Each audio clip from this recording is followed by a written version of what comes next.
Welcome to the Recovery.com podcast. I'm your host, Dr. Mala, and today I'm joined by fellow host, Cliff McDonald. Hi, Cliff. Hi, Dr. Mala. Thanks for having me. Of course. I'm so excited to welcome John Ford with us today, a seasoned conflict resolution expert with a really fascinating background that we're going to dig into. He's based in the USA now, and he's developed some really innovative tools like the empathy set to help individuals and organizations navigate conflicts effectively. So we're going to dig in, and John, welcome.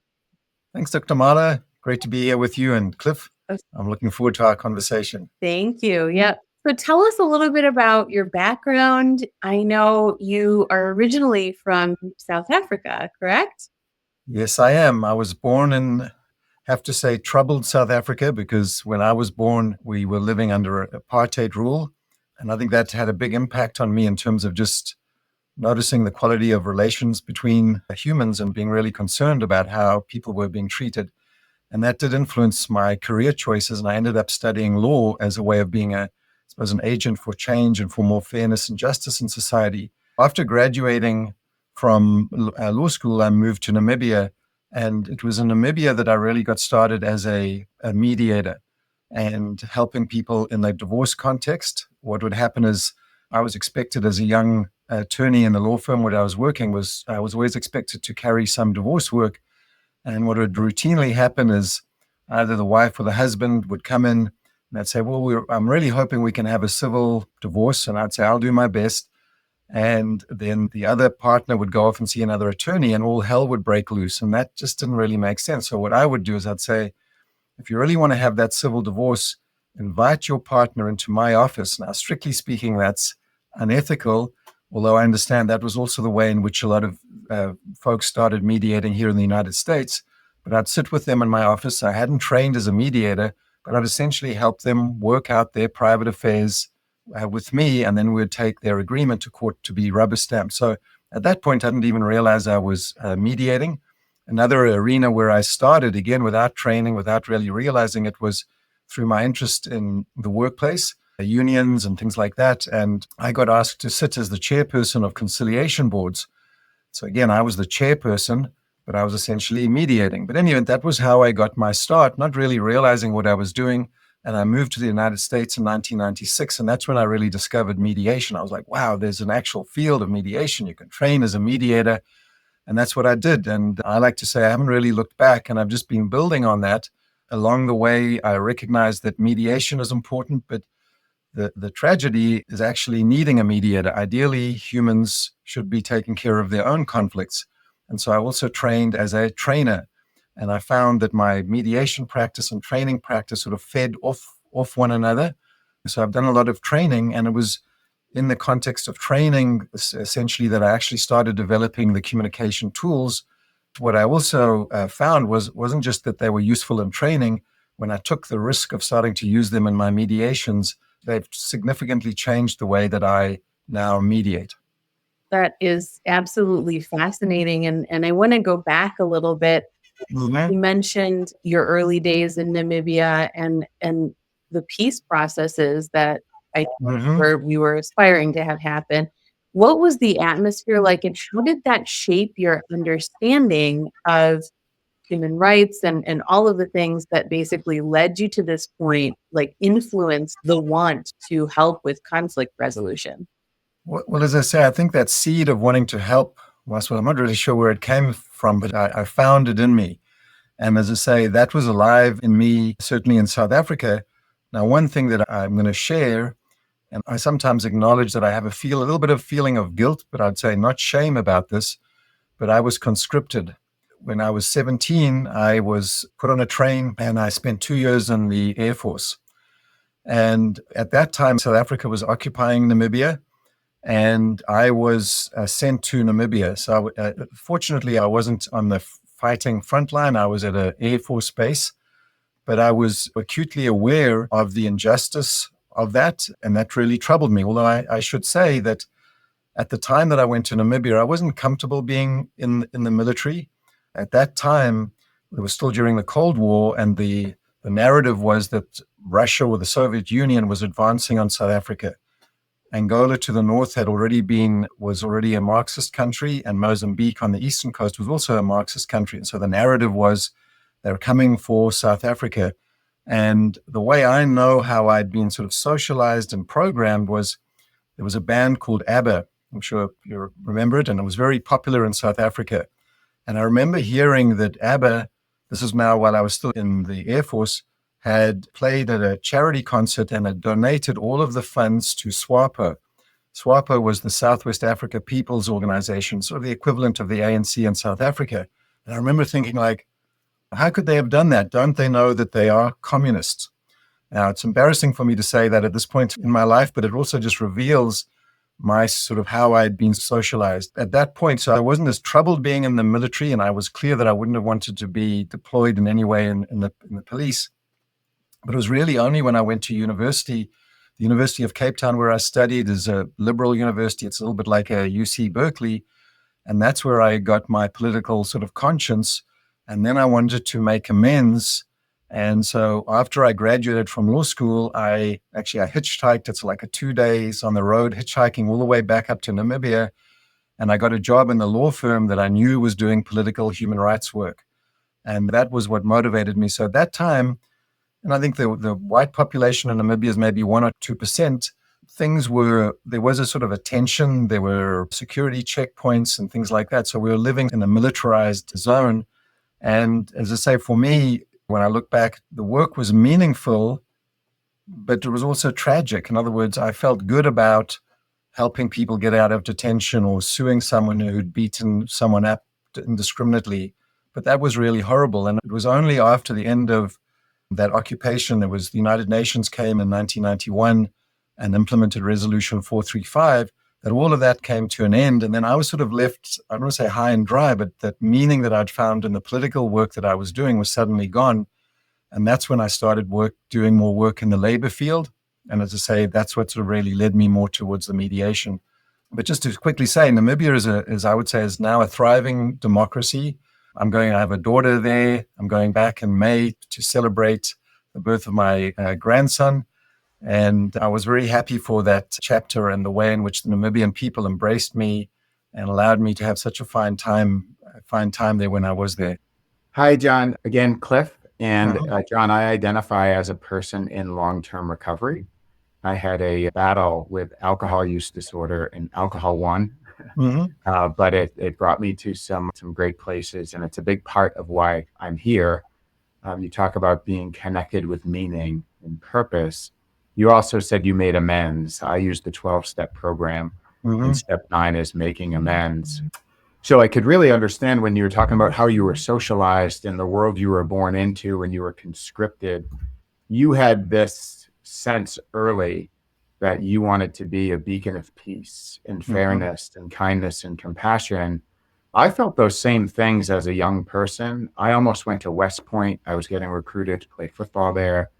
I felt like that wasn't the place for me because I didn't want to go overseas and shoot people. I thought war was wrong, and I thought that we had always been told that. All of the major religions said that shall not kill, and there wasn't a clause except when oil or money is involved. But I personally lacked the courage to tell the people around me who thought things were great that I didn't think were great. I lacked the courage to have the voice and the heart that I knew was in me until much later. Did you get those seeds planted to be independent, to be your authentic self early from your parents? And you talked a little bit about these inflection points where things changed, but I love going back earlier. There must have been a mentor, a teacher, a parent, someone that planted that seed with you, right? And those people have such a great influence on us. That happened at home. Where did that come from? All right. So it didn't come from home. It came, I'm tearing up a little bit here, but That means it's good. All right, great. So after I'd had those 2 years in the Air Force and I got out, so I knew I was going to be going to university, and I knew I was going to be going to the University of Cape Town. And I was put on a train. I've noticed how in the United States, when kids go to university here, they tour the campuses, they check them out, they make a choice. I hadn't seen the campuses. So I was put on a train. It was a 2-day train trip. And I arrived in Cape Town. And by good fortune, And this is where I love the mystery of life and how things sometimes magically seem to work out. But my roommate in my dormitory, his name is Gary Brown, and he had a big mop of hair, little similar to yours, Dr. Marla. And he had just come back from spending a year in Europe, and he had liberated himself in a way. He had freed himself. And I remember being like so scared of him and worrying, like, how am I going to get my studies done with him here in my room? But he turned out to be such a profound teacher for me and really opened me up to what I now see as the start of my spiritual path. And at that time, I'd been raised in a Christian family, and that had never resonated with me. I'd never sort of felt moved in any way by spirit at that point.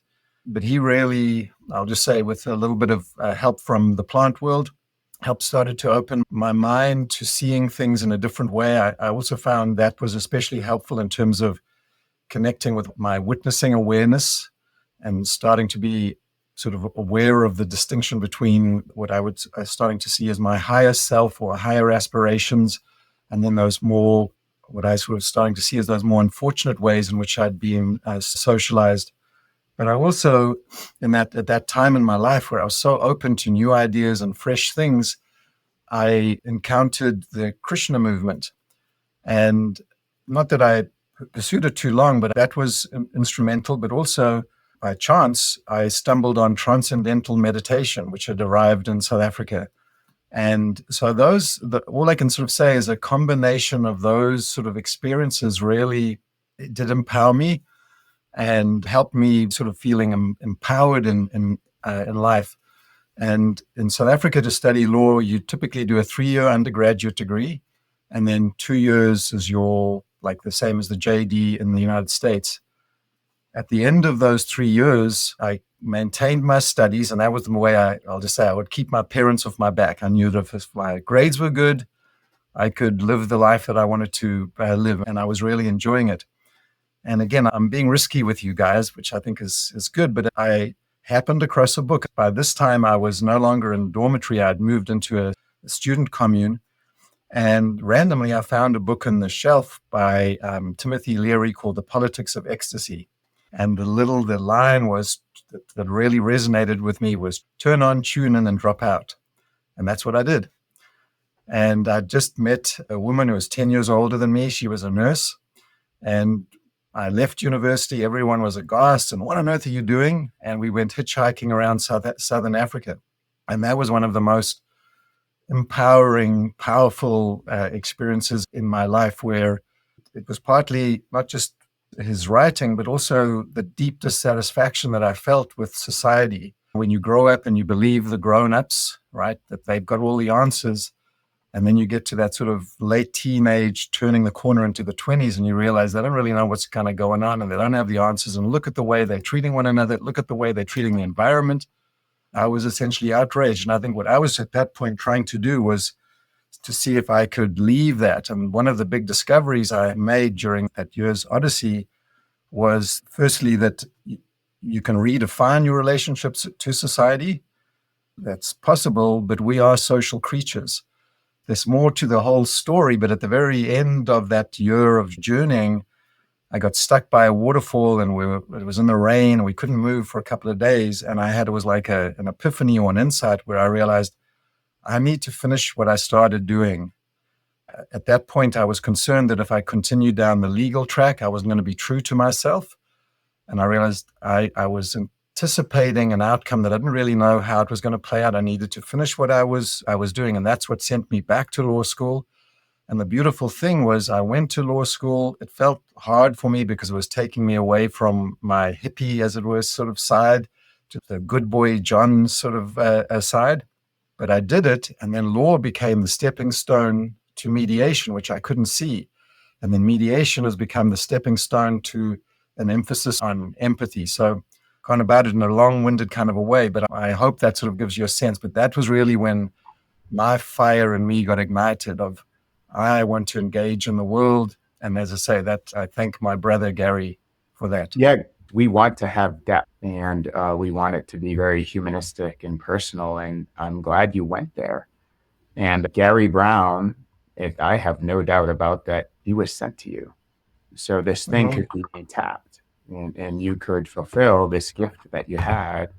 And you knew you had it in some way, shape, or form, right? It just, we need these mentors, and they enter our lives at different reasons. Yes. What I've learned in recovery, and I lean heavily on the 12 steps, is that I think the dreams that you get and the visions that you get are communication from a higher power, right? And we have to be shown how to have the courage to really execute, because people didn't have those dreams that you had. People didn't have those visions that you had. Only you had those. So, well, just on that, the funny thing though is, as I was growing up, I always somehow had the sense that everyone had the same dreams that I had. we all did, right? Everyone's like me. And then it takes us time to think, man, I'm different. And then I was able to honor and connect with me and my passions and my talents and my dreams. Yes. I have a friend of mine that I really admire and respect, and I hope to be like him one day. And it's someone that I met in Alcoholics Anonymous. And he said, that's God talking to you. Why have you ignored that? Right. Well, I certainly, I'm comfortable talking about God. As I say, when I went to university, and those experiences I was describing really was when I like to think it was like a mini spiritual awakening. And I've just been on that path ever since. And so in my world, I like to think point up first. That's the first direction that I want to keep in order. This is the second direction I want to keep in order. And then beyond that, I can move into the world. But if this and this is not right, then it's hard for me to be in service in the world. So I put a lot of emphasis on maintaining connection with Source, with God, with oneness, really just allowing myself to be what I am, which is that, and also loving myself and really getting beyond that notion that self-love is narcissistic in some ways, but it's actually really healthy, and doing my best to, as some say, do our work to clean up. I'm a big fan of Ken Wilber, and he's got the wake up, clean up, grow up, show up. And that show up to me is that service part. But yeah, that speaks to me. Another, just while we're at it in this exploring things, another thing that I have encountered is, I suppose, what I think of as the Western mystery schools, and there are things like the Tarot. And I've now come to see and understand the Tarot is really a deep spiritual psychology that I draw a lot from.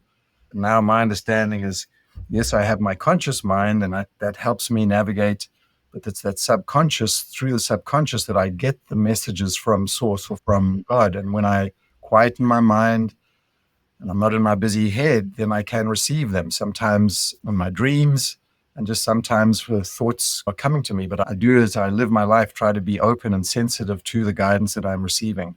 Yeah. And what's really interesting, and I'd love your thoughts on this, John, is the rapid growth of psychedelics and clinicians and professionals using psychedelics, whether it's ketamine or ayahuasca or even psilocybin, for people, ironically, who have struggled with substance use disorder. Yeah. Right? That's an acceleration of opening your mind, and you're using chemicals to do that. Do you have any thoughts on that? I know that's not your primary area of work, but would love to hear your thoughts on that. I'll just say, remember I mentioned one of those pioneers. Plant-based help. I did pick up on it. Yes. And then I mentioned Dr. Timothy Leary. So you're right. I have had some experiences in my early 20s that also profoundly impacted and shifted how I've lived my life. And I continue to draw support from those modalities. That takes me to one of my other questions. How do you maintain the connection to above and to yourself? And in my opinion, when those things are not necessarily aligned is when we have either a departure from understanding how to communicate with people, or we just don't have it at all. We just don't develop it. And it's a challenge. It can be challenging. So how do you maintain that for yourself? And that could also be a good segue into talking about what you do for other people as well. I suppose it starts with intention, the deep intention to maintain that. Because I think for me, at least, once I was, let's just say, awake, or I was aware of more of who I was, then that line from the Lord's Prayer comes to mind of on earth as in heaven. So in other words, is how do I live my life on earth, not by the standards of the humans that I see doing all these horrible things, but by this. So it's really saying, being aware that every day I'm being tested and being challenged in my behaviors and what's happening to me to maintain that. And I think I've been on that journey a long time, but probably one of the big breakthroughs for me occurred in about 2007 or 8. And someone gave me a book called The Presence Process by Michael Brown, who also, funnily enough, happens to be a South African. Part of that, and this also ties in with the cleanup that Ken Wilber sort of talks about, is that we all, I think, have to humbly accept that we have a lot of, unless we're very lucky or unique in some ways, have unintegrated emotional energy from our youth that basically needs integrating or accepting. So I was realizing that up until this point, I'd essentially been unwittingly compounding my original pain. Mm-hmm. And so what he helped me sort of see was that there was a pathway, there was a technology that I could start doing the exact opposite. So every time I was getting triggered, instead of acting out and trying to change the world out there, I was able to start saying, thank you for stimulating the unresolved energy within me. And I'm going to take care of that myself. And the more that I was able to, and I still have a lot, as Ram Dass would say, I'm still not cooked. I've still got a lot of way to go, but I've been able to reduce that emotional charge and stop lashing out and projecting into the world out there. And the more that I do that, the less inclined that I am to do that. So that to me is a big part of it. And then beyond that, of course, in the world, people do stimulate us. And then, as I say, I believe ideally we take it within and we do our own work. But there is the world out there that we need to manage. In other words, to say, when you communicate like that, it stimulates my hurt and I'm working on it, but please don't do that. I don't like that. And being able to navigate and to work in that world out there. And I think what I came to see was that for the most part in my career, I was doing a lot more of that ego-based conflict resolution out in the world there. What I see as my next iteration is helping to say, yes, we need to have conflict resolution to resolve things in the world out there, but it's how do we also bring the energy back to ourselves and how do we do our own internal work and a lot of the times resolve and address what's troubling us out there by making the changes within ourselves. So I think to me, it's, as I say, it starts with an intention and seeking to live a conscious life, to be disciplined, to take responsibility, to not ignore our feelings as I've been socialized to do, to feel them and to be vigilant and to recognize that it's an ongoing challenge. And just as I think I've resolved or made some progress, I get humbled again and something happens. And then I have to sit down and look at myself and work on it.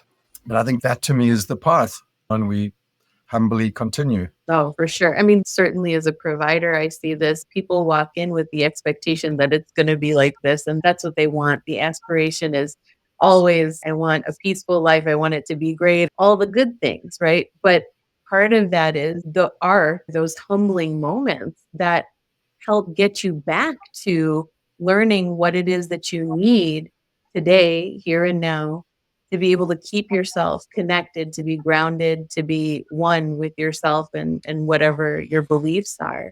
Someone once pointed out to me, if you're in the hospital and a family member's on life support and you're looking at the screen, you want it to be doing this. And it's doing that is not a good thing, right? When it's a flat line, it's not a good thing. Yeah. So life is like this, right? And then you look back and you think, well, that was a good moment. But then you realize that those dips, those hard, humbling moments often are the richest growth points.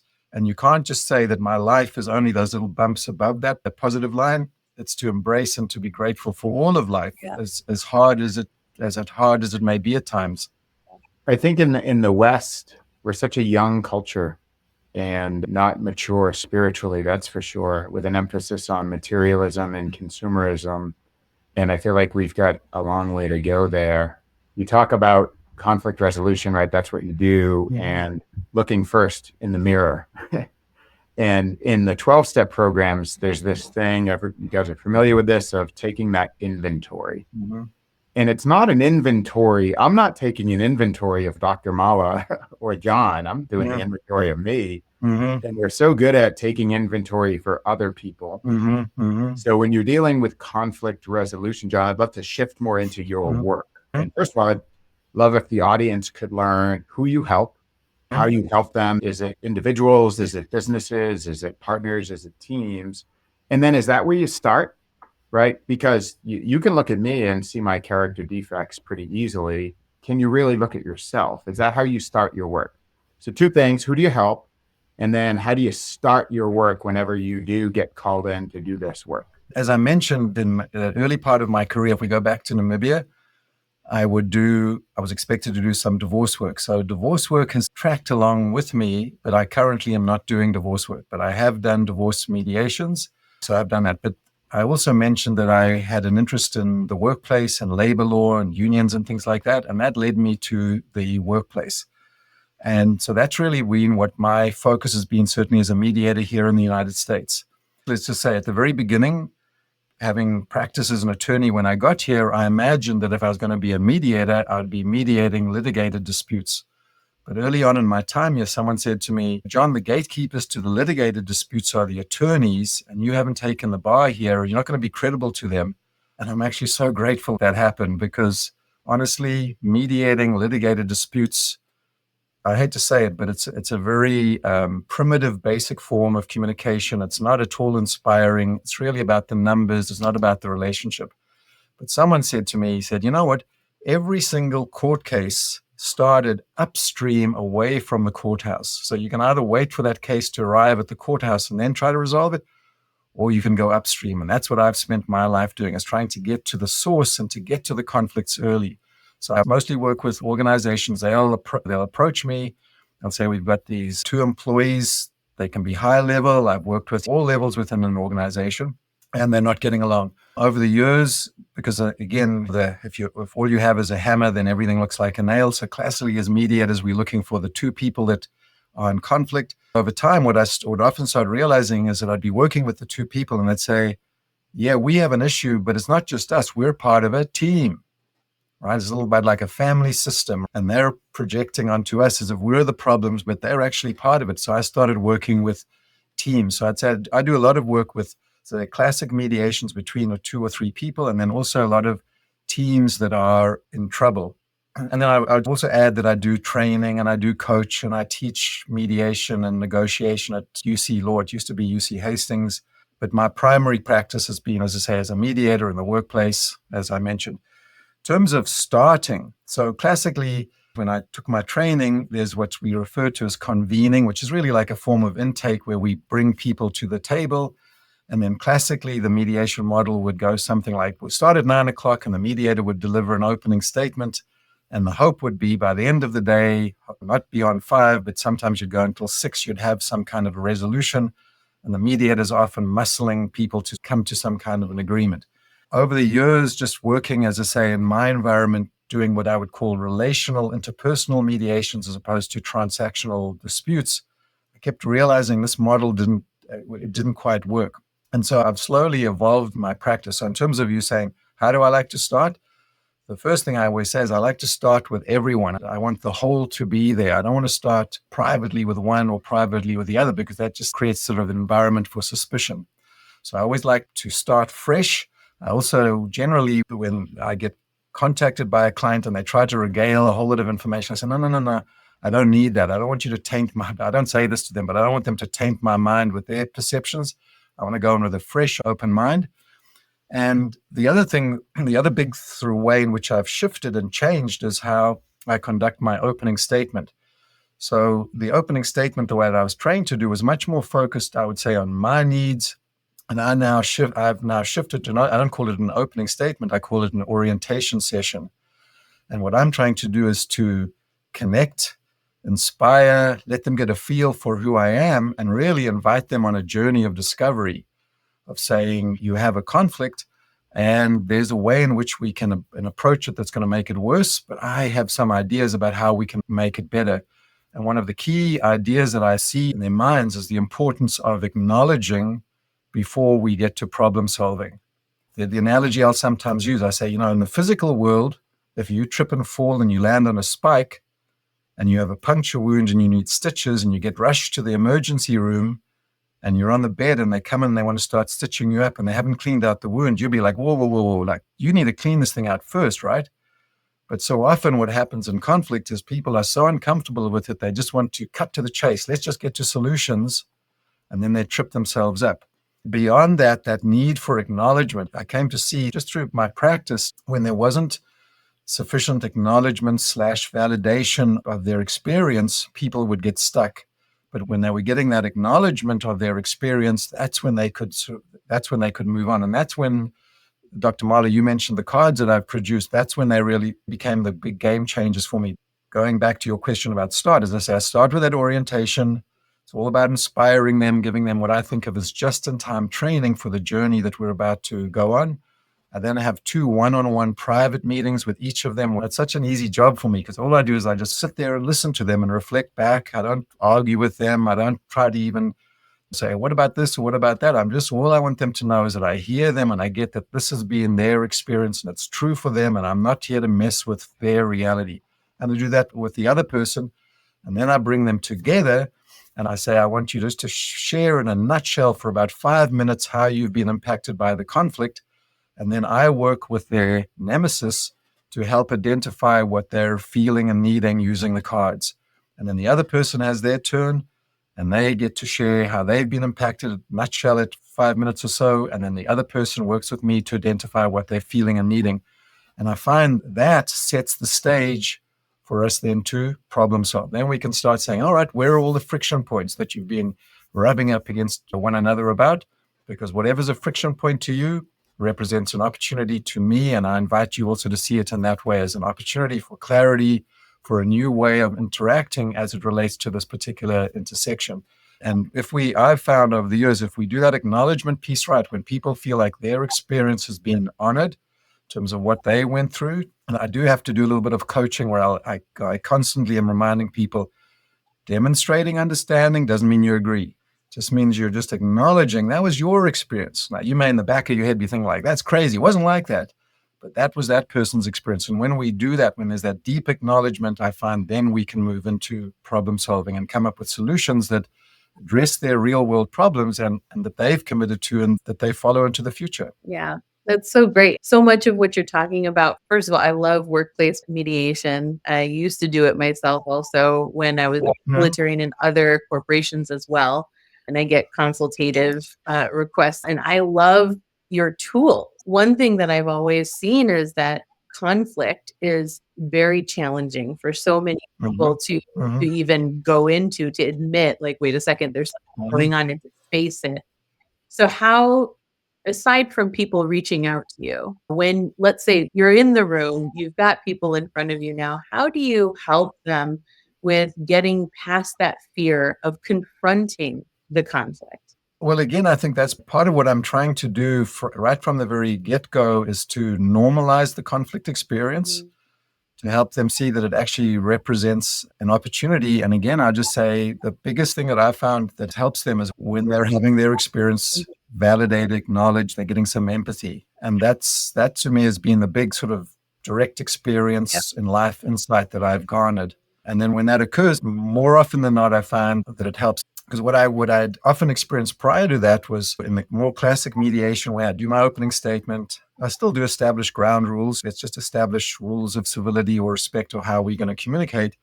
Typically get the reassurances from the two participants that they were capable of walking that path of civility, and we'd all set off together, and it would be going well until someone would veer off the track. I'd be like, whoa, come on back here. And then maybe what they'd said pushed this one off, and then sometimes I could get them back. But a lot of the times I'd be like, oh, and I didn't feel good as the practitioner, feeling like it's hit and miss. But as I say, once I started using my feelings and needs cards, that's really where I started seeing the big shift, because it allowed people to navigate through this really, like, how do I express the truth of what happened to me without animating this guy over here, and then them discovering like, wow, you've got feelings and needs. And guess what?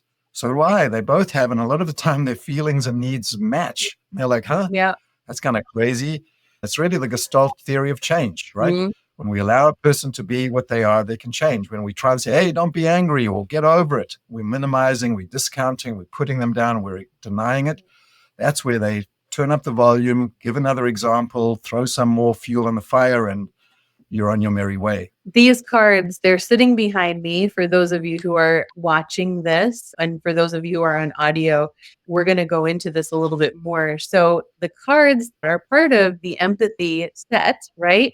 Can you tell us a little bit more about them? And I'm just going to say, as a preface, having gone through the cards, beautiful tool, wonderful, I would say, not just for conflict resolution in the workplace, but also even in therapeutic settings. So for all the providers out there, this is a great tool to check out. So go ahead, John. Can you tell us a little bit more about the empathy set?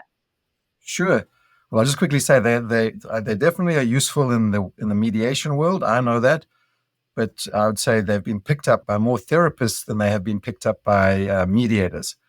But the inspiration for them actually came from Marshall Rosenberg, because he was the author of Nonviolent Communication, that book I think has had a profound effect on many.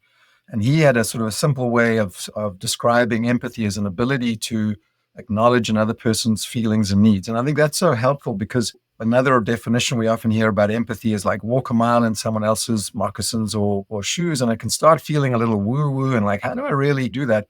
So what I really liked was it's simple. If I can put my attention as I'm communicating with someone, just sense, perceiving all the information that I'm getting from their facial expressions, tone of voice, what they're saying to me, and use all of that information to figure out what they're feeling and needing. And if I can, in a tactful way, reflect that back in terms of both acknowledging what they've said, like if I can call it their story or their narrative, but with an emphasis on acknowledging feelings and needs, we're giving someone empathy. So I love that practical sort of aspect of it. There is another product in the marketplace that I also want to honor, because it was through those cards that I ended up with my cards, in the spirit of wanting to promote everyone. They called Grok cards.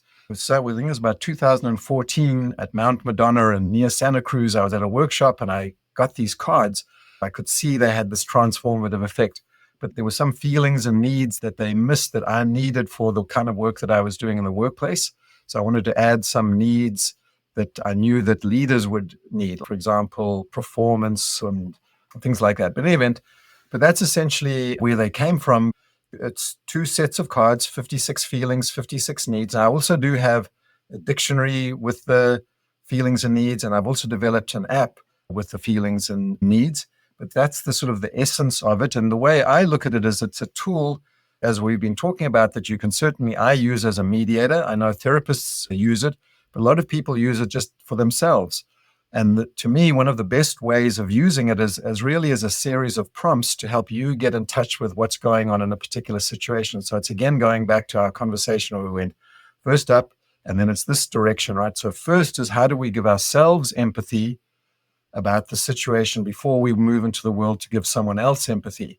And so it's a lot of the time it's just saying, okay, so this situation happened that bothered me. I can't quite pinpoint exactly what I'm feeling about it. And then I start flicking through the cards and it's like, oh yeah, I am feeling a little disconnected or whatever the word may be. So the prompts help people to get in touch with their feelings, and the prompts help them get in touch with what they're needing. And that, to me, is the beauty of it. It's just such a simple but powerful tool. And so you start with yourself, of what do I feel and need? And then you take that great step and you imagine, if you were that other person, what they would be feeling and needing. And that work that you do for yourself and in respect of the other, it just increases the probability that when you do have a conversation, it's going to go in a better rather than a worse direction. Yeah, so important in the recovery space, because oftentimes by the time you're at that point, and even as you're getting to that point of needing recovery, getting treatment, articulating those emotions is so difficult, which is also why I love this tool, because it literally makes it tangible. It gives the cue to be able to be like, oh, wait a second, now I can try to access this, so great, again, great tool for providers, for, anybody who's going on this journey of recovery alike. Cliff, go ahead. Yeah. So the first thing I thought of when you were describing this process was in the 12 steps, when you're forced to do this inventory, and your sponsor, who's your teacher, your coach, says, write down all the people, places, and things that you have a resentment towards. And for most people, it's a pretty pretty exhaustive list, right? You get parents, teachers, bosses, relationships, partners, former teachers, etc. And then you have to write down how it made me feel and all this stuff. And then this last column, this fourth column is, Cliff, what was your part in this? And that's revelatory. Because again, what you can see is that I know how Dr. Mala contributed to this. I know what she did. I know what this. What about you? The excavation. How did you contribute? I think you know about the dilemma of the pointed finger, right? Yeah, that's right. That's right. Well, so you have a theory that I may actually have contributed to this mess that we've created here, when in fact you do the deeper work and you see, the root cause of all these problems might actually be me. That's what it made me think about. But I'm wondering, John, with your work, if you're involved in business and you get, I would imagine typically some very confident, self-assured, egocentric, powerful men, usually alpha male, let's call them, and you're brought in and they want resolution, man. I want to get this thing done. I don't want this thing anymore that's causing all these problems. And you're like, time out. We have to get to the root cause. We have to acknowledge feelings, etc. I'm guessing you've received some pushback from some people like, John, what? No, especially because we have such urgency in the business world, quarterly earnings, etc. When you get that, you have a system that's proven and it works, and you get someone, I can be this guy. I've been this guy. How do you deal with that? Well, I suppose I have all these little catchy little quotes that I trot out. So the one at that point is, resistance is a sign of an unmet need. So that's me catching myself of like, John, don't push back, right? Because if I push and lecture and try and put this guy in his place and tell him he's wrong, I've lost him. Yeah. So I'm going to give him more empathy. I'm going to acknowledge and work with them. And also, for the most part, mediation is a voluntary process. For example, in California, custody disputes, they'll require you to participate in mediation. For the most part, mediation is voluntary, although in some organizations, they say, we're bringing in a professional mediator. It's a little bit like if your child's sick and they get prescribed medication and they say, I don't like it, mommy. You don't say, oh, don't take it then if you don't like it, right? So I always think of mediation as a little bit like that good medicine that they need, but I have to be so careful about being paternalistic, patronizing about that. And then again, my thing is I'm not going to get to that yes by pushing back. I'm going to see if I can get to a genuine yes by giving them more empathy and acknowledging their frustration about the situation. It's embarrassing. It's taking your time. You've got other more important things to do. And then if I can see them softening, I might say, but it seems like the situation is, as you're saying, consuming a lot of time. If we were able to work something out, how would that be? Would that be a good thing? So it's a very delicate, gentle process of taking a person from a no to a yes without you basically using power over them. Because again, as mediators, I don't have that authority. I don't have the power to say you must. And if a person wants to leave, I respect that. But over the years, I found people generally, a lot of the time, recognize that there is something going on. There is a need. But you're right, it doesn't always work out. And there definitely are those A-type aggressive characters out there that tragically are the ones that actually show up more often than not in the mediation world, because the folks that are emotionally intelligent, that are navigating their lives well, don't need a mediator. The other big thing that I'm forever trying to do, I think of it as a basic reframe, is from blame to learning. Either we're horrified to realize that you've made a contribution. So another way of thinking of a learning conversation is to call it a contribution conversation. So the example I always give, if there's a miscommunication, right? Well, I was clear, this is the speaker, you mustn't have been listening well. That's me trying to blame you, right? But I would then try to reframe that as to say, no, when there's a miscommunication, there's the speaker that probably could have been clearer and a listener that could have listened better. And either we can look to figure out who was wrong, or we can look to work out how we can improve this sort of situation by learning from what happened in the past. So part of the mediate is I'm mediating. I'm forever trying to weave in that learning ethos to see that everything that's been problematic or a problem is an opportunity for learning, for growth, for new insight. I love it. And John, I have known you for about an hour. You're not one to toot your own horn, I can imagine. However, I know that you have helped people to define and explore, and for the first time probably ever, to have empathy or compassion and to see things differently. And What a great gift that is. And Dr. Mala, you've done that too, right? That's where clinical people that are so well trained with the humans and their odd behaviors. And is that the most rewarding part of your work, John, is when you see the lights come on for someone and you see them be able to think about a situation differently than they ever have before? Truthfully, Cliff, I'm getting to the point in my career now where I feel the weight of what I've been doing. But you're right, though, there are those moments where it is inspiring and it is encouraging, and where I'll get an email from folks saying thank you, or a little card from the team. They've all signed and there's a photo of them on it. I spent a couple of weeks in Maui, and while I was there, I got a message from a clerk at a county that I'd done some work with years ago, and just reaching out to say, how you doing? And thank you for everything that you did. It's nice to be recognized. Or just to get some recognition. And again, in that, not in an ego inflating way, but in that sense of recognizing the potential magnificence of all humanity and just being a part of that. That's a great quote right there. I love that. I absolutely love that. John, you've gone through so much in your life. It's very clear that you've had traumatic experiences just through those experiences that you shared with us. I'm sure they go deeper. I wish we had more time to be able to explore them. But I always say here at Recovery.com that everyone is recovering from something. And the tools that you're talking about today certainly are a wonderful potential salve. So much pain, so much hurt, conflict, etc. We always land on one last question during our podcast. And I would love to know, what does recovery mean to you? I think recovery is the journey to health. In other words, it's not the destination, because as I said, I'm not fully cooked. And I believe as long as I'm here, there'll still be work to be done. So I don't expect to arrive at, this is the end of the recovery line. So to me, I think it's just being, again, having that humility of accepting life as it is. And as you say, I think everyone is to some extent in recovery. It seems like that's just part of our makeup, is to find something. Maybe it's like that little grit of sand that gets into the oyster that allows the pearl to grow.